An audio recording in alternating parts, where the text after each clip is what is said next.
A gente precisa entender que ninguém é incriticável. Voltando para o Nicodemos, para o Hernandes. Então, quando eles falam de livre-arbítrio, livre-agência... E aí, o Nicodemos e o Hernandes são infralapsarianos. O que é isso? Lapsarianismo é a queda. Certo. Infralapsariano é aquele indivíduo que acredita que o decreto para tudo, inclusive para a salvação, aconteceu após a queda. Então, nós teríamos Adão e Eva com livre-arbítrio até a queda. Depois da queda, pumba, cai Adão e Eva, não se tem mais livre-arbítrio, e aí então nós temos o decreto. E existe os supralapsarianos, que o decreto teria acontecido antes de tudo existir, até mesmo antes dos anjos caírem. Então Deus, antes de fazer qualquer coisa, ele decretou, depois ele fez. Isso chama-se supralapsarianismo. Quando nós analisamos João Calvino, aí nós vamos observar que não existe infralapsarianismo em Calvino. Calvino disse o seguinte, que Deus projetou a queda de Adão, assim a determinou, e para o seu louvor e para a sua glória. Então, dentro do calvinismo, existe livre-arbítrio? Ou já existiu livre-arbítrio? Não. Existe livre-agência? Gente, livre-arbítrio, livre escolha. Livre-agência, livre-agir. Como é que você consegue ter livre-agência sem ter livre-arbítrio? É impossível. É impossível. Então, uma coisa é derivada da outra. O que o calvinista chama de livre-agência, eu chamo de livre-arbítrio. Agora, quando eu analiso Calvino, o que eu descubro? Que não existe livre-agência, que não existe livre-arbítrio, que tudo é um jogo de carta marcada. Então, mas tem, como você falou, um protestante pode rejeitar Calvino, pode rejeitar Lutero, pode rejeitar Wesley. O adventista não pode rejeitar Ellen White porque ela é o espírito de profecia. Mas não tem calvinistas que podem rejeitar Calvino e as institutas? Tem muitos reverendos. Opa, estão me ligando. Tem muitos reverendos que rechaçam a teologia fatalista do calvinismo. A gente tem que dizer a verdade.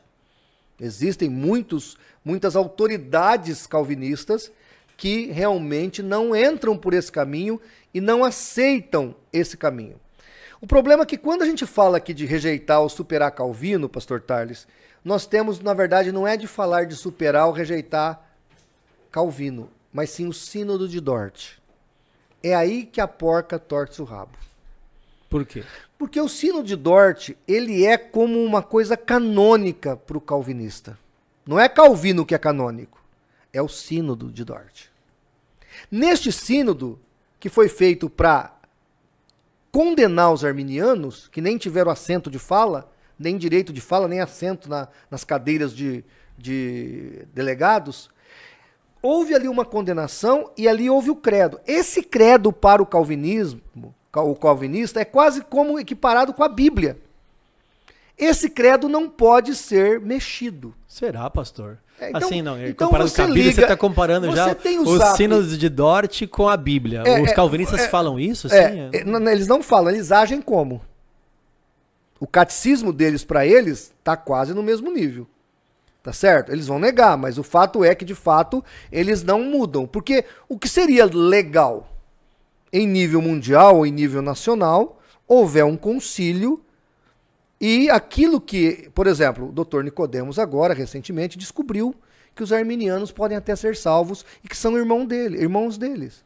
Ele veio a público agora, recentemente, dizendo, como uma grande descoberta, que Deus mostrou para ele... Mas que os calvinistas não creem que os arminianos... Dort disse que os arminianos são heréticos e perdidos. Então, mas o Graconato veio aqui e disse que os arminianos são irmãos.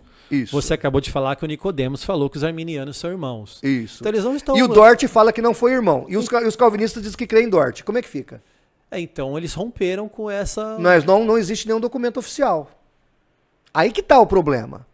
Tá entendendo? Não existe, por exemplo, um sínodo regional da Igreja Presbiteriana dizendo que rompeu com Dort. Ó, nós discordamos de Dort.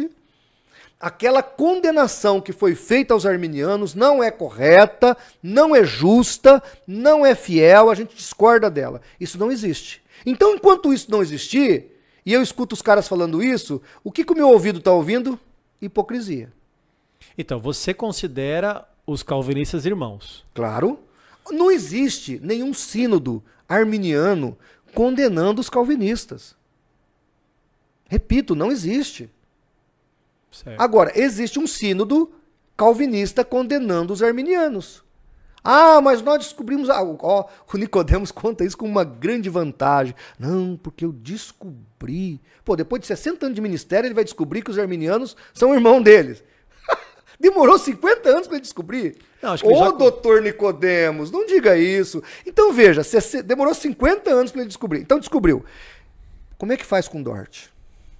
Como é que faz com todas aquelas maldições? Porque, assim, quando o calvinista ouve arminiano, ele escuta pelagiano, herege, perdido do inferno, condenado, filho do diabo. Então, nós precisamos consertar isso.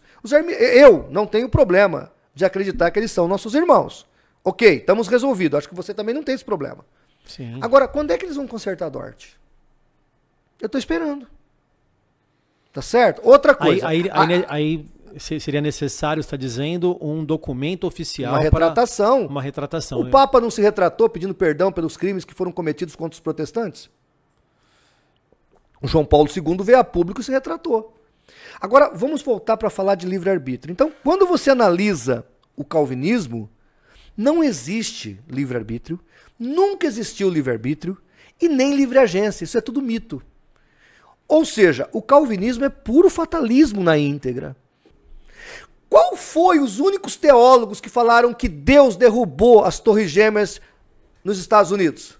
Foram os teólogos islâmicos, que acreditaram que Alá assim quis, e foram quem? John Piper, John MacArthur e Gran Conato.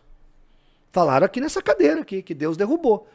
Sim. Por quê? Porque a teologia islâmica é fatalista, é predestinacionista incondicional, não condicional. O arminiano crê na predestinação condicionada à presciência de Deus com relação à sua decisão. E nesse livro aqui, o que você escreve nesse livro aqui, ó? Calvinismo recalcitrante. Eu exponho tudo isso. Na verdade, quando eu fiz esse livro, eu falei, isso aí não era um livro, isso era uma apostila que eu tinha, que eu tratava com os meus alunos no seminário sobre essa temática. Aí quando eu fui escrever esse livro, eu falei, eu vou escrever esse livro para virar a página, para não falar mais nesse assunto.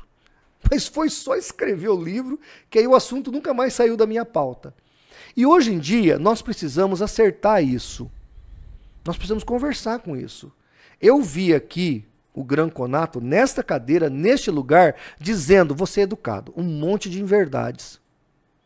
Mas assim, se ele fosse... É o que ele acredita, né? Não, é o que ele acredita. Não. Ele não acredita naquilo que ele falou aqui? Ele sabe que não é daquele jeito. Não, mas ele não falou aqui o que ele acredita, ele falou o que ele acredita, né? Muita coisa que ele falou aqui, ele deu uma escamoteada. Bom, aí é você que está falando. Sou eu que estou falando, não é você que está falando. É. Então, assim, porque, por exemplo, ele falou, lá no programa do Vejam Só, ele também falou de permissão. Ele sabe que o Calvino disse na Instituta que Deus não permite nada. Deus decreta todas as coisas. Como é que ele fala de permissão? Não, ele falou aqui de decreto, né? Falou que Deus decretou a queda de Adão, falou que Deus decretou o ataque às Torres Gêmeas. Ele falou de forma contundente, ele não negou isso não, né? Nesse ponto até ele está razoável, né? Ele só não disse bem a verdade que Adão teve livre-arbítrio, né? Isso ele nunca teve, Adão nunca teve livre-arbítrio. E outras cositas massas que ele falou, mas é bom deixar para lá.